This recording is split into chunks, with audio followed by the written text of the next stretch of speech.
오늘 종료주일인데 물론 콩쿨에 많은 사람들이 가 있기 때문에도 그러겠지만은 더 많은 분들이 좀 성가대원들로 지원해서 우리의 소리를 가지고 하나님을 영원롭게 할 수 있는 것은 가장 큰 우리의 기쁨이 되어질 수 있습니다. 우리가 정말 구원받은 믿음을 가졌다면은 우리의 주신 재능을 가지고 우리가 무엇로 주를 위해서 봉사하며 헌신할 수 있을 거예요. 여러분들에게는 가장 중요한 그 재능을 하나님 주셨기 때문에 그 재능을 가지고 어떤 경우에서든지 하나님을 찬양한 일에 빠짐없이 열심을 다할 수 있게 되기를 바랍니다. 그것이 우리의 열매일 수 있습니다. 제가 어느 친구 목사님이 그러는데 자기 교회에 꽃꽂이를 담당한 분이 있는데 그 집사님인지 권사님인지 어느 때는 막 밤새도록 부부싸움을 하고 눈이 퉁퉁 붓고 와서도 반드시 자기 맡은 바 그 꽃꽂이를 빠짐없이 한다, 그런 얘기를 하더라고요. 우리가 어떠한 감정에 휩쓸려 있다 할지라도 하나님을 향한 약속, 하나님을 향한 헌신은 결코 건너뛰지 말아야만 된다. 그런 사람이 귀한 믿음의 사람이고 그런 믿음을 하나님께서 사용하여 주신다라고 하는 사실 여러분 기억하시고, 여러분들 공부하는 목적이 뭐예요? 공부만 잘해가지고 내 인기를 위해서 한다면 하나님이 별로 그런 사람들을 귀하게 여겨주시지 않을 겁니다.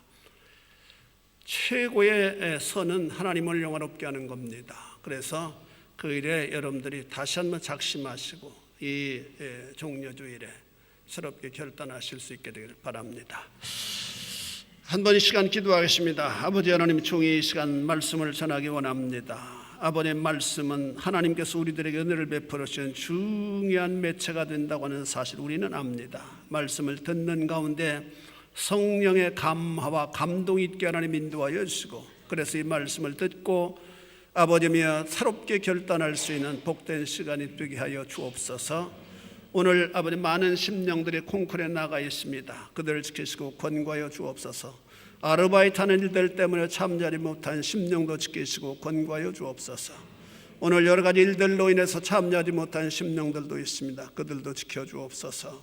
예수님 거룩하신 이름 받들어 기도 올리옵나이다. 아멘. 톨스토이 작품 중에 세 가지 의문이라고 하는 단편이 있어요.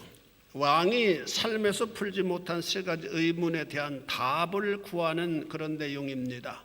첫째, 모든 일에서 가장 적절한 시기는 언제일까? 그것이 그의 의문이었고, 둘째는 어떤 인물이 가장 중요한 존재일까? 그것이 의문이었고, 셋째는 세상에서 가장 중요한 일은 무엇일까? 이 세 가지 의문이 그 왕에게는 풀 수 없는 그런 부분이었습니다. 그래서 왕은 국사를 행할 때 항상 이 세 가지 의문 때문에 결정을 내리는 데 있어서 자신이 없었어요. 많은 학자들과 신하들이 갖가지 해답을 나름대로 드렸지만은 그 해답들이 왕의 마음을 흡족하게 하지를 못했습니다.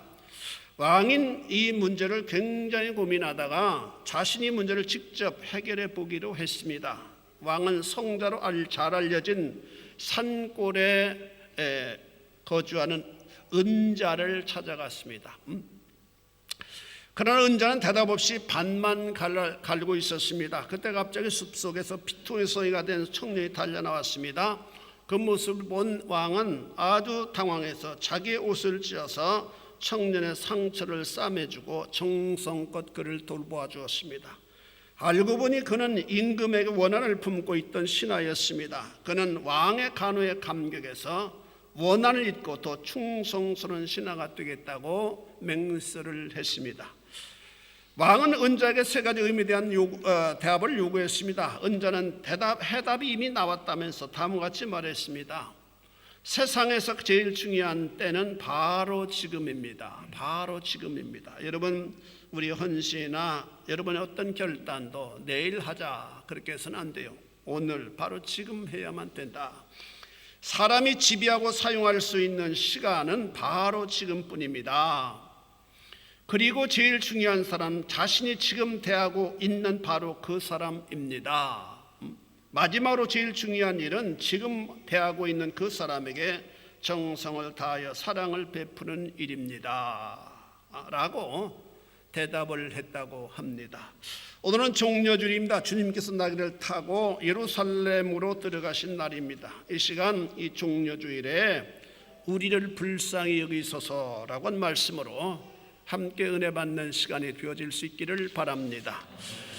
이렇게 예수님에게 큰 소리를 외친 사람은 바로 바디메오라고 하는 사람입니다. 그는 소경이었다고 말씀하고 있어요. 본문 46절에 보니까 그들이 여리고에 이르렀더니 예수께서 제자들과 허다한 무리와 함께 여리고에서 나가실 때, 다시 말해서 예수님께서 제자들과 함께 여리고에 들어가셨다가 이 일을 보고 나가실 때에 그 찬스에 디메오의 아들인 그 맹인거지 바디메오가 길가에 앉았다가 그 사실을 알게 되었다라고 하는 말씀입니다. 이 바디메오라고 하는 이름의 뜻은 디메오의 아들이라고 하는 의미입니다. 그렇기 때문에 디메오의 아들인 맹인거지 바디메오라고 하는 말씀은 그 바디메오의 반복적인 의미를 강조하고 있는 그런 내용입니다.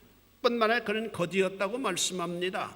46절 하반절에 맹인 거지 바디메오가 길가에 앉았다가라고 말씀합니다. 당시에는 국가가 장애인들을 돌볼 수 없는 그러한 시대였기 때문에 바디메오는 거지로 살아갈 수밖에 없었다라고 하는 사실입니다.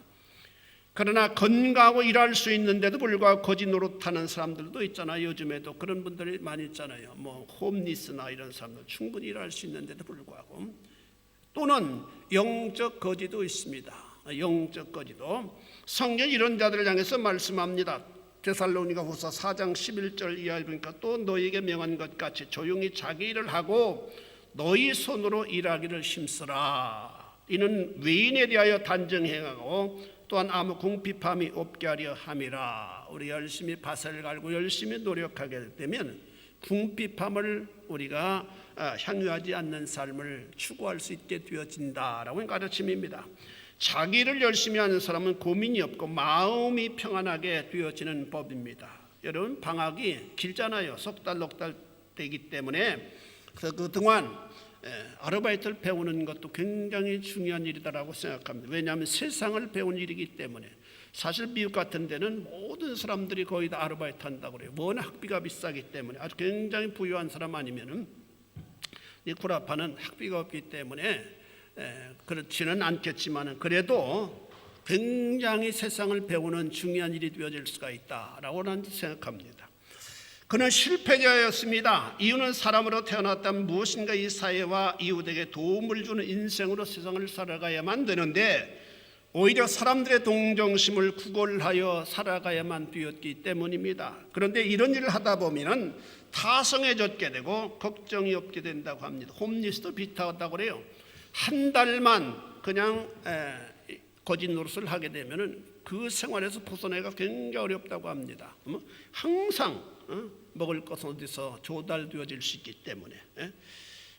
그러나 이런 사람이야말로 실패자 인생일 수 있습니다. 자기가 일할 수 있는데도 불구하고 다 던져버리고 사람들의 동정심만을 구걸하며 살아갈 수 있는 인생이라면 그 사람을 성공자 인생이라고 말할 수 있는 사람은 아무도 없습니다. 두 번째로 이 바디메오는 구원을 간구했습니다. 그것은 굴레에서 벗어날 수 있는 유일한 방법이었기 때문입니다. 본문 47절에 보니까 나사렛 예수시란 말을 듣고 소리질러 이르되 다윗의 자손 예수여 나를 불쌍히 여기소서라고 외쳤습니다. 같은 사건을 기록한 마태복음 20장 30절에 보니까 주여 우리를 불쌍히 여기소서라고 기록하고 있습니다. 예수님을 향해 주여라고 고백했다라고 하는 말씀입니다. 인생의 주의 굴레에서 벗어날 수 있는 길은 예수 그리스도의 도움을 받는 길밖에 없습니다. 믿으시길 축원합니다. 그분의 도움을 받게 될 때 가장 지독한 죄의 자리에서 벗어날 수가 있게 됩니다. 병에서 벗어날 수가 있고 마약에서 벗어날 수가 있고 음란에서 자유하게 되어질 수 있습니다. 우리가 지금 살아가고 있는 시대는 음란이 팽배한 시대 아니에요? 그건 전부 사단의 역사 때문에 일어난 사건들입니다.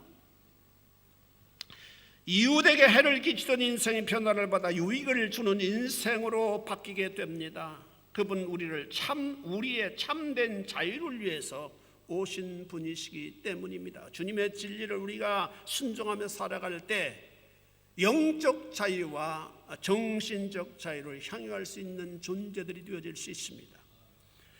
그 일을 위해 기회를 포착해야만 됩니다. 주님께서는 여리고를 방문하셨어요. 우리 주님께서는 여리고를 자주 방문하셨는데 역사적으로 보면 여리고는 북이스라엘이 통치하던 지역입니다. 솔로몬의 아들 로보암 때 분단국이 되어서 300여 년 동안 지내왔습니다. 저들은 하나님을 불순종하다가 심판을 받아서 기원전 722년에 아수르에 의해서 완전히 멸망을 당했습니다. 자기 나름대로 예루살렘에 하나님이 성전을 짓는 것은 하나님의 명령이고 하나님의 뜻이었는데도 불구하고 자기 나름대로 예루살렘에 올라가서 자기 백성들이 예배를 드리게 되면은 백성들의 마음이 유대로 향할까봐 로보암은 자기 땅에 세겜에 예루살렘을 대체하는 성전을 만들어 세우고 자기가 임의로 제사장들을 뽑아서 제사를 드리도록 그렇게 했습니다. 그런 제사는, 그런 성전 하나님께서 거절하실 수밖에 없는 그런 것들이었습니다. 그러므로 말미암아 저의 북이스라엘은 망해버리고 말았습니다. 아수르는 반항을 잘한 이 나라를 아수르화하기 위하여 아수르의 청년들을 이주시켜서 현지 여자들과 혼인하게 함으로 말미암아 북왕국 이스라엘은 혼혈족이 되어지게 만들었습니다. 이런 상황을 보았던 유다는 이들과 상종하지 않았습니다. 저들은 저주받은 백성들이다라고 여겼기 때문에 절대로 저들과 상종하지 아니하고 저들과 가까이 하지 않았다. 무려 9세기 동안을 말입니다. 900년여 동안을. 그런데 그 견고한 전통의 벽을 주님께서 가차없이 허물어 버리셨습니다. 그래서 우정 여리고를 자주 방문하셨고 복음을 전하셨습니다. 유다 백성들은 갈릴리를 방문할 위해 갈릴리를 방문할 일이 있으면은 북왕국 이스라엘 땅을 밟지 않게 해서 빙 돌아서 몇백 킬로를 또 돌아서 그 먼 곳까지 가곤 했습니다. 그 땅은 저주받은 땅이기 때문에 밟는 것조차도 허용할 수 없다라고는 잘못된 생각 때문이었습니다. 그런데 우리 주님은 그런 인간적인 벽을 다 허물어 버리시고 여리고를 자주 방문하셔서 여리고에서 잃어버렸던 하나님의 백성들 여러 사람을 구원했다고는 사실을 우리는 성경을 통해서 배우게 됩니다. 삭개오 같은 사람들도 여리고 사람이었잖아요. 본문은 주님께서 여리고를 방문하고 돌아가신 어간에 일어난 사건입니다. 바디메오는 왁자지껄하면서 지나는 일행 중에 예수님이 계신다고는 사실을 바람결에 듣게 되었습니다. 그것은 축복의 기회였어요. 우리는 살면서 축복의 기회를 가끔 만나게 됩니다. 그 중에서 가장 귀한 축복의 기회는 복음을 접하는 기회입니다. 그 기회를 허비하거나 놓치지 말아야만 합니다. 이유는 모든 기회는 바람처럼 흘러가 버리고 말지만 복음에 대한 것은 영원토록 남는 영적 자산이 되어질 수 있기 때문입니다. 바디메오는 구원을 요청했으나 소경은 나사렛 예수시란 말을 듣고 소리질러 이르되 다윗의 자손이여 나를 불쌍히 여기소서라고 외쳤습니다. 얼마나 크게 소리질렀는지 주변에 많은 사람들이 시끄럽다고 꾸짖었습니다. 잠잠하라, 왜 그렇게 시끄럽게 구느냐고 책망했지만은 소경은 아랑곳하지 않았습니다. 많은 사람이 꾸짖어 잠잠하라 하되 그가 더욱 소리질러 이르되 다윗의 자손이여 나를 불쌍히 여기소서 하는지라. 주를 향해서 주의 긍휼을 덧입기 위해서는 우리가 쌍과 방법을 동원할 수 있다라고 하는 가르침이 아닐 수 없습니다. 자신을 소경의 멍에서 풀어줄 수 있는 유일무이하신 분 예수 그리스도, 그분을 받으면 우연히 만났습니다. 이번에 놓치게 되면 그분을 또다시 만나게 될지 모릅니다. 그래서 소경 받으면 목숨을 걸고 외쳤습니다. 전력을 다하여 외쳤습니다. 그의 호소는 나도 사람답게 살고 싶습니다. 나를 옥조이는 소경이라고 하는 장애의 굴레를 나는 벗어버리고 싶습니다. 나를 좀 불쌍히 여기소서. 당신은 충분히 나를 소경이라고 하는 장애의 굴레에서 자유하게 하실 수 있는 분임을 내가 믿습니다. 당신은 하나님의 아들일로 오신 분이시기 때문입니다라고 하는 그 절절함이 그 외침 가운데 묻어있는 고백이었다라고 하는 말씀입니다.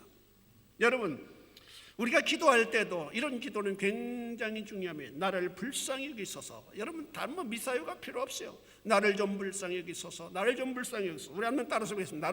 나를 불쌍히 여기소서. 나를 불쌍히 여기소서. 여러분들도 이런 외침의 기도를 주 앞에 드리실 수 있게 되기를 바랍니다. 뭔가 여러분들이 갓길 꽉 막혔다고 여길 때, 노래가 발전이 되지 않는다고 여길 때, 아는 비즈니스가 막혔다고 여길 때, 일이 잘 풀리지 않을 때, 가정의 여러 가지 어려움들이 찾아올 때 우리가 배워 기도할 수 있는 훌륭한 기도라고 나는 생각합니다. 나를 좀 불쌍히 여기소서. 정말 우리를 불쌍히 여겨주실 수 있는 분은 한 분밖에 없습니다. 그분 바로 예수 그리스도이십니다. 나를 위하여 육신을 입으시고 이 땅에 오셔서 나를 위하여 십자가상에 달려 죽어주신 분이시기 때문입니다. 우리가 이런 외침을 드리는 기도를 드려야 되는 이유는, 이 기도의 외침은 길 가시던 주님의 발걸음을 멈추시게 만들었기 때문입니다. 여러분의 옥조이는 어떤 상에서 탈출하고 싶습니까? 바디메오처럼 주 앞에 기도하실 수 있게 되기를 바랍니다. 세 번째로, 이 바디메오의 외침은 응답을 받았다고 말씀합니다. 먼저 이 외침은 예수님을 머물러 서시게 만들었다라고 하는 사실입니다. 49절에 보니까 예수께서 머물러 서서 그를 부르라 하시니 모든 군중들은 시끄럽다, 재수없이 내가 왜 이렇게 소리 지르느냐, 듣기 싫다라고 꾸중했지만은 주님께서만은 오히려 이 외침을 귀담아 들으시고 가던 길을 멈추어 서셨다. 그리고 그 바디메오를 부르라고 초청하셨다. 예수님께서 소경 바디메오의 부르짖음을 듣고 가던 길을 멈춰 서셨습니다. 세상에서 업심여김 받던 바디메오입니다. 누구 한 사람 길가에서 맹인이 되어서 사람들의 동정을 구하는 그 거지 바디메오를 누구 하나 존중하는 눈길로 바라본 사람이 어디 있었겠습니까? 모두 다 사람처럼 여기지도 않았을 겁니다. 누구 한 사람이 이 거지를 눈여겨보는 사람 없었을 겁니다. 그런데 그의 외침이 만왕의 왕이요 만주의 주시오 본체에서 하나님이신 예수님을 멈추어 서시게 했다. 대단한 말씀입니다. 세상에 권력 있는 사람들, 인기 있는 사람들 한 번 만나기가 하늘의 별따기 아니에요. 여러분, 우리나라에서 남북이 갈려져 있고 이북에서 자꾸 걸핏하면 포를 쏘고 그러니까 교황 한번 언론 매체 총아인 교황님을 한번 초청하기 위해서 엄청나게 공을 들였다고 합니다. 그래서 바티칸 대사님은 본래 코토라 직원으로 80년대 초에 오신 분 아니에요. 거기다 외무직으로 해서 그래서 대사로 해서 은퇴 리타이어했는데도 불구하고 다시 이 사람이 이태리어과 출신이기 때문에 그 사람 다시 픽업을 해서 바티칸 대사로 보내서 계속 작용을 해서 초청하도록. 그래서 8월 달에 우리나라를 방문하는데 그것도 그냥 그렇게 미사여고를 사용했더라고요. 세계가 나를 그렇게 필요로 하는데 방문해달라고 그렇게 많은 나라에서 요청해 왔지만은 다 거두절미하고 우선 코리아를 내가 방문한다. 그렇게 했더라고요. 그런 사람들 한번 초청하는 일이 얼마나 어렵습니까? 그런데 이 바디메오 같은 사람이 그런 분을 한번 초청한다고 하면 말이나 되겠어요?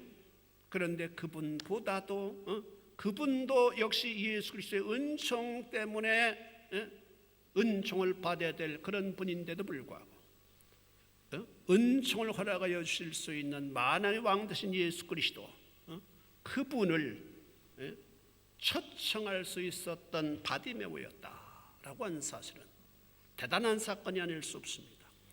그분만 머물러 서게 한다면은 여러분들의 소원은 깨끗하게 해결되어질 수가 있다라고 하는 사실 믿으실 수 있게 되기를 바랍니다. 그분은 거대하신 분이시고 그분에게는 전능하신 능력이신 분이시기 때문에 그분만 나를 집중하게 하시고 나의 하는 일에 나의 어떤 막힌 담을 열기 위해서, 막힌 담을 허물기 위해서 그분이 나를 주목하시기만 한다면, 나에 대해서 머물러 서시기만 한다면 우리는 그 문제에서 금방 자유함을 덧입을 수 있는 존재가 되어질 수가 있다라고 하는 사실입니다. 생각해 보세요. 우리가 외친다고 누가 거들떠보겠습니까? 그런데 우리의 외침을 가장 높으신 분 예수 그리스도께서 귀를 기울여 주시고 멈춰 서신다고 하는 것은 너무나도 놀라운 일이 아닐 수 없습니다. 성도의 약한 부르짖음의 특권이 아닐 수 없습니다. 주님 우리에게 언약하셨습니다. 구하라 그리하면 너희에게 주실 것이요, 찾으라 그리하면 찾아낼 것이요, 문을 두드리라 그리하면 너희에게 열릴 것이니라 라고 마태복음 7장 7절은 말씀합니다. 이 엄청난 특권을 우리에게 허락하여 주셨는데, 언약하여 주셨는데, 약속하여 주셨는데 그 특권을 실행하지 않는다면 그는 어리석은 사람이 아닐 수 없습니다. 여러분이 이 진리를 분명히 믿는다면 언제나 믿음으로 도전하실 수 있게 되기를 바랍니다. 그 외침은 주님의 걸음을 멈춰 서시게도 만들었고, 때로는 베드로처럼 할 수 없는 일, 물 위를 걸어가게도 만들었고, 나를 좀 걸어오라고 말씀하소서라고 주님께 요청했더니 와라 주님이 허락하심으로 말미암아 아담 이후로 제일 처음으로 베드로는 바다를 딛고 걸어가는, 그리고 빠지지 않는 놀라운 경험을 하게 되었습니다. 우리는 주님을 통해서 이런 놀라운 능력을 덧입는 존재들이 되어질 수 있습니다. 주님의 초청을 받았습니다. 49절에 예수께서 머물러 서서 그를 부르라 하시니, 그때 예수님께서 딱 머물러 서서 아마도 바디메오 쪽을 향해서 바라보시고 저를 부르러라 라고 말씀하셨을 때 그 주님을 옹이했던 수많은 군중들은 도대체 바디메오가 어떤 친구야 하고 아마 전부가 다 바디메오를 주목했을 것이라고 생각이 됩니다. 전에는 사람같이도 여기지 아니했던 대상이 하나의 거지에 불과했던 존재로 가볍게 여겼던 그런 바디메오였는데, 주님께서 당신의 위대한 눈길의 포커스를 바디메오에게 맞추셨을 때 덩달아 그를 따른 수많은 군중들이 바디메오를 향하여 집중했다라고 하는 사실입니다. 이야, 저 친구 어떤 친구야? 저 친구 어떤 친구인데 이렇게 예수님을, 하나님의 아들 예수님을 머물러 서게 만들 뿐만 아니라 부르라고, 그걸 불러오라고 말씀하실 수 있는 대상이 되어질 수 있을까? 아마 새롭게 아마 놀랐을 것이라고 생각이 됩니다. 주님을 따른 수많은 사람들이 있었지만 주님의 직접적인 초청을 받은 사람은 소경 바디메오가 유일했습니다.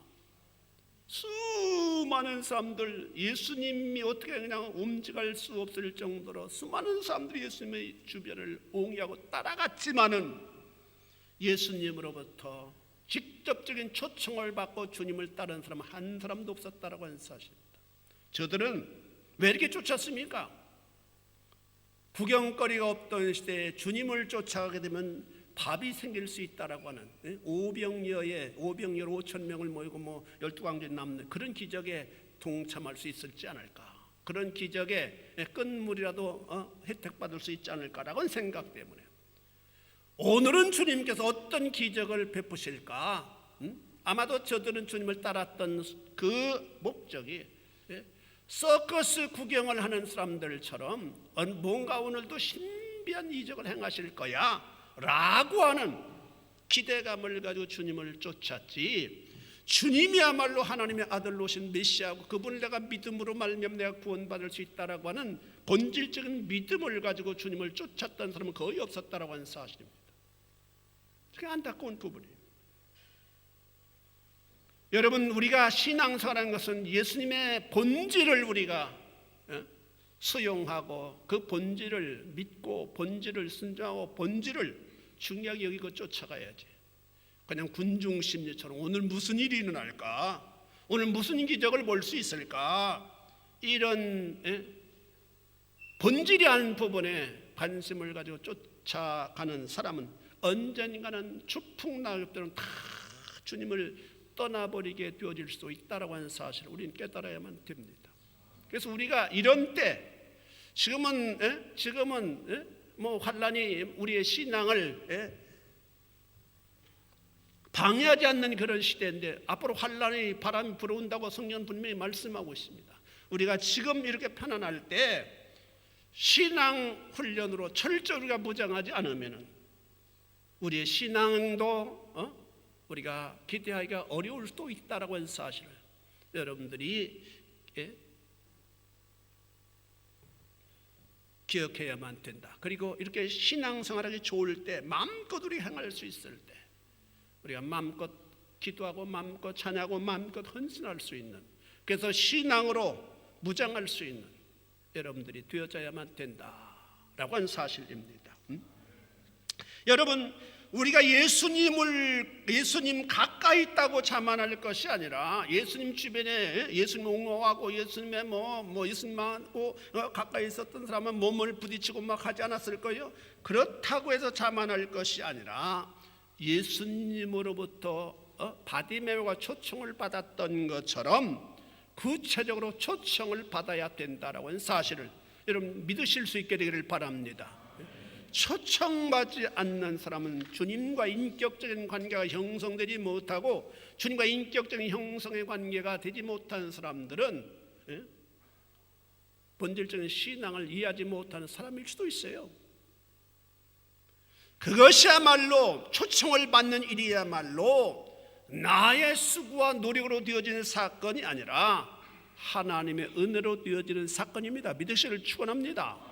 내가 노력한다고 해서 구원을 받는 것이 아니에요. 하나님이 어느 날 나에게 찾아오셔서 평호야라고 이름 불러주심으로 말미암아 우리가 주님과의 인격적인 관계가 형성되어질 수 있다라고 하는 사실입니다. 이것이 복음이에요. 기독교의 특징입니다. 확실하고 분명한 초점, 그래서 어떤 경우에서도 믿음을 저버리지 않을 수 있는 그런 신앙의 사람들이 되어져야만 합니다. 그렇지 않으면 환란의 바람이 불어올 때 추풍낙엽처럼 다 떨어지게 되어질 것을 주님은 강조하고 또 강조하셨어요.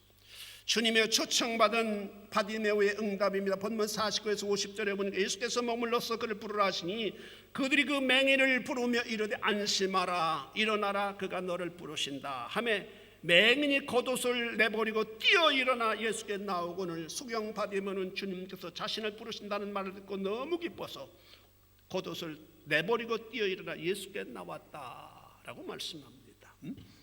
사실 여러분들은 주일날 주 앞에 올 때 그냥 귀찮은 마음으로 막 무거운 마음으로 그렇게 오는 것이 아니라 오늘 내가 거룩하신 주님을 예비하고 주님을 찬양하고 주님을 만난다. 이것이 우리의 본질이거든요. 그 사실에 너무 기뻐서 이 소경 바디메오처럼 뛰어 일어나 주 앞에 나오실 수 있는 여러분들의 믿음이 되어질 수 있기를 바랍니다. 적어도 이런 정도의 믿음이 되어져야만 되지 않겠어요? 주님을 만난다. 나를 구원하신 주님, 나를 의롭다 칭하신 주님, 그 주님을 내가 만나러 간다. 그런 감격을 가지고 주 앞에 나와야 됩니다. 여러분, 이 소경은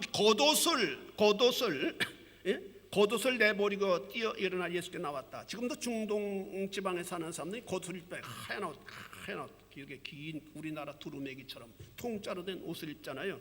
그것도 전통적으로 그렇게 오는데 그것은 문화가 그렇습니다. 그 옷이 저도 이렇게 물어보니까 굉장히 시원하대요. 그 옷이 하얀 옷, 햇빛을 반사해서 그런지는 모르겠지만은 그 당시 겉옷은 매우 귀한 옷입니다. 소경에게 겉옷은 그의 재산 목록 1호였을지도 모릅니다. 속에 무슨 돈이 있겠어요? 중동 지방에서는 겉옷이 굉장히 중요한 옷인데, 겉옷은 낮에는 뜨거운 햇빛을 가려주는 도구고 밤에는 이불 대용으로 덮고자 하는 아주 유용하게 사용하는 것이 겉옷입니다. 그래서 구약에서 보면은 가난한 자의 겉옷을 저당 잡게 될 때는 해가 지기 전에 돌려주라고 율법은 명시하고 있을 정도로 겉옷이 중동에 사는 사람들에게 굉장히 중요한 도구가 됩니다. 겉옷이 없을 때, 중동은 사막성 기후이기 때문에 낮과 밤의 온도 차이가 굉장히 심하잖아요. 오늘도 쌀쌀해서 저는 겨울 옷을 입고 왔는데 낮과 밤의 기온이 굉장히 차요. 굉장히 심해요. 그렇기 때문에 낮에는 장렬한 태양빛으로 말미암아 너무너무 뜨겁지만 밤에는 추위로 인해서 사람들은 다 떨면서 잠을 자야 되기 때문에, 만약 그 덮을 게 없다면 어떻게 가난한 사람들이 밤을 제대로 깊은 잠을 잘 수 있겠습니까? 그래서 아무리 가난한 자의 그 겉옷을 저당 잡았다 할지라도 하나님은 긍휼하신 분이시기 때문에 그 가난한 자가 밤에 깊은 잠을 잘 잘 수 있도록 그 저당 잡은 그 겉옷을 돌려주라라고 성경은 말씀하고 있는 겁니다. 그렇게도 중요한 겉옷인데도 불구하고 소경은 주님의 부르심을 듣고 그 부르심이 더 중요했기 때문에 그 거추장스러운 겉옷을 던져버렸다라고 벗어 던져버렸어요. 겉옷을 입으면 아마 뛰어가기가 힘들으니까. 성도는 예수를 쫓을 때 거추장스러운 것들은 버릴 수 있어야만 합니다. 거추장스러운 것들 버려야 돼요. 예수님을 쫓으면서 세상 것도 놓지 않으려고 해서는 안 됩니다. 둘 중에 하나를 선택해야만 됩니다. 그렇게 되면 둘 다 놓치게 됩니다. 우리가 주님을 쫓을 때 죽으면 죽으리라 하고 주님만 쫓게 되면 나머지 하나님께 다 해결해 주시는 분이시다라고 하는 사실을 믿으실 수 있게 되기를 바랍니다. 그에게 주님은 소원을 물어오셨습니다. 본문 51절에 보니까 예수께서 말씀하여 이르시되 내게 무엇을 하여 주기를 원하느냐, 무엇을 하여 주기를 원하느냐. 주님은 다 알고 계셨어요. 그래도 또 물어오셨어요. 그때 맹인이 이르되 선생님이여 보기를 원하나이다. 내가 보기를 원합니다. 이 부분은 그 NRS 성경에서 보면 Let me see again이라고 번역하고 있습니다. 다시 보기를 원합니다. 다시 보기를 원합니다. 그렇다면 아마도 이 사람이, 이 맹인 바디메오가 고백했던 내가 다시 보기를 원합니다라고 하는 고백은 영적 세계를 내가 보기를 원합니다, 이런 이중적인 요청일 수도 있습니다. 주님께서는 바디메오에게 즉각 선포했습니다. 가라, 내 믿음이 너를 구원하였느니라 하시니 그가 곧 보게 되어 예수를 길에서 따르니라 라고 말씀합니다. 내게 무엇을 하여 주기를 원하느냐, 주님께서 우리에게 물어오십니다. 내게 무엇을 하여 주기를 원하느냐고 말입니다. 그때 여러분 어떤 대답을 하시겠습니까? 대답을 준비하며 소원을 가지고 살아가는 성도 여러분들이 되어질 수 있기를 바랍니다. 이런 주님이 물어오심에 대답할 말을 준비하고 살아가야만 합니다. 그렇게 하려면 평소에 간절한 소원을 가질 수 있어야만 합니다. 그리고 그 소원이 주님을 기쁘시게 할 수 있어야만 합니다. 중세시대에 로마 대학에 다니는 학생이 있었어요.